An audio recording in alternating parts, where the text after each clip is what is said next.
Today's activities are fixing the brake lines.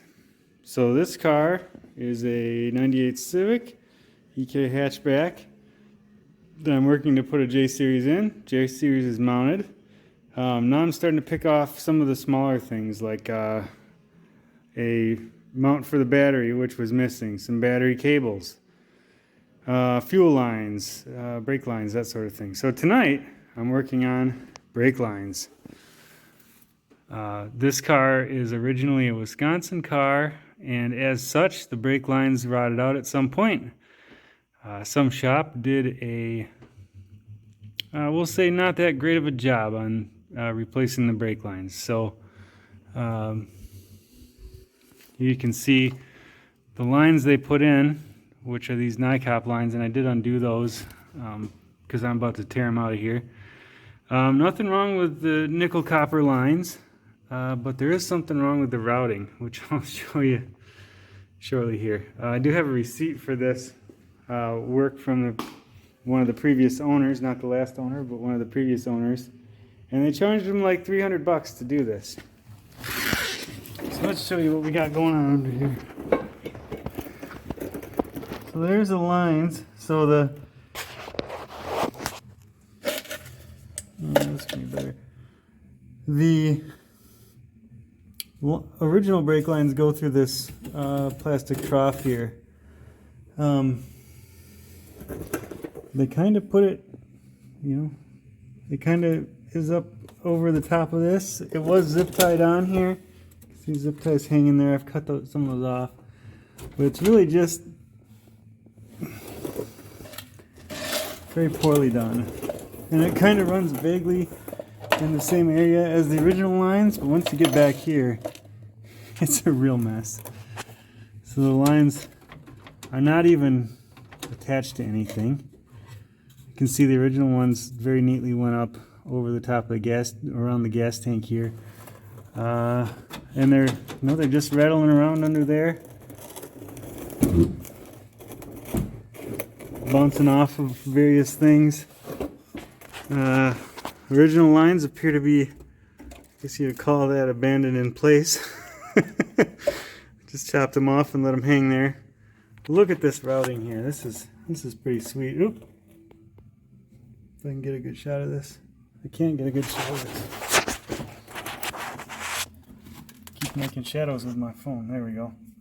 Alright, see, this goes right down next to the trailing arm. It's actually over the bushing there, or the pivot for the trailing arm, right in between the body there. So that's rattling around. This side's better than the other side, but some real nice tight bends there. Pretty precision work. I'll show you the other side though. So originally I was going to just run these lines, but then after I pulled it in the garage, I found that the line was leaking over on the passenger side here. So again, we've got a line abandoned in place there. And then they lost the clip for this hose and just kind of zip tied it up there. That's pretty nice, and you can see, you can actually hear it bounces around and hits the bottom of the car. It was rubbing on the exhaust and actually rubbed a hole in the brake line. And that's why it was leaking when I got the car. So, that's going to need to be addressed, right? I'm not driving this car around like that. So, this video will talk a little bit about how I'm fixing this and hopefully have a better result at the end of this. The bar is set pretty low, so we'll see how this goes. And here are these fine brake lines in all their glory after being removed from the car.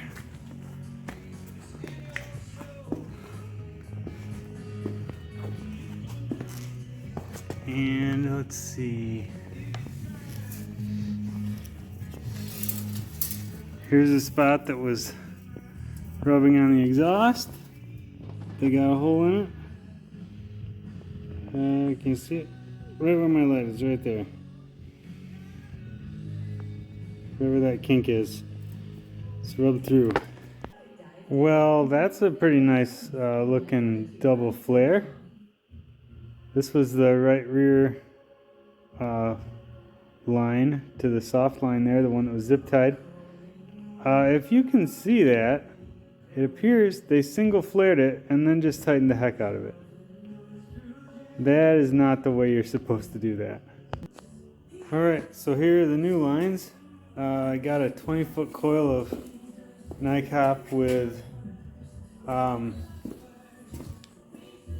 fittings from AliExpress. It's got the proper 10mm fittings. And I think this was around 20 bucks.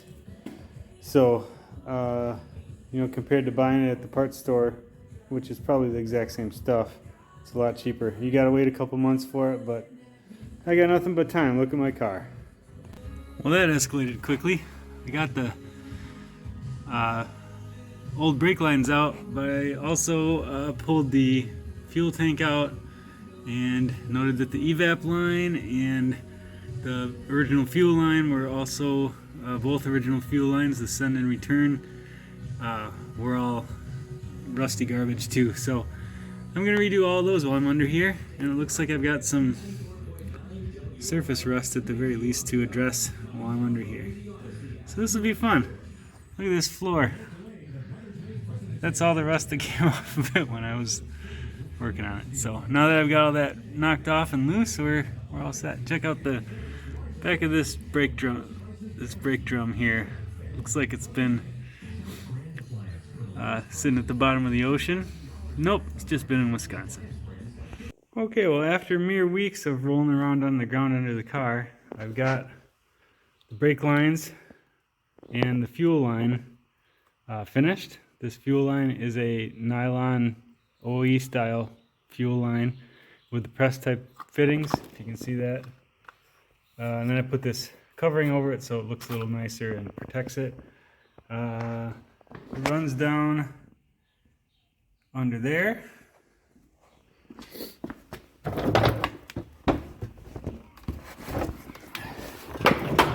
And anywhere along the frame rail here, the fuel line runs on the outside of the frame rail. And then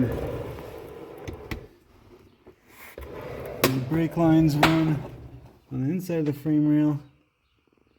And they're zip tied together. And there's some anchors holding those.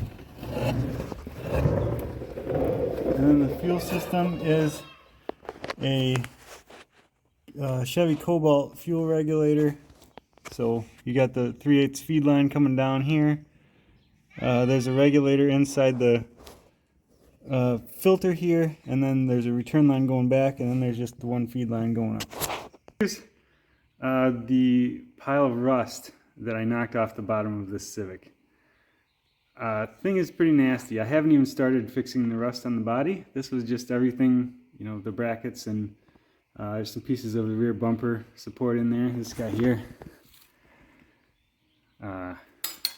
Yeah, it's pretty nice. Next time I should probably buy a car that's less rusty to start. This wasn't much fun at all.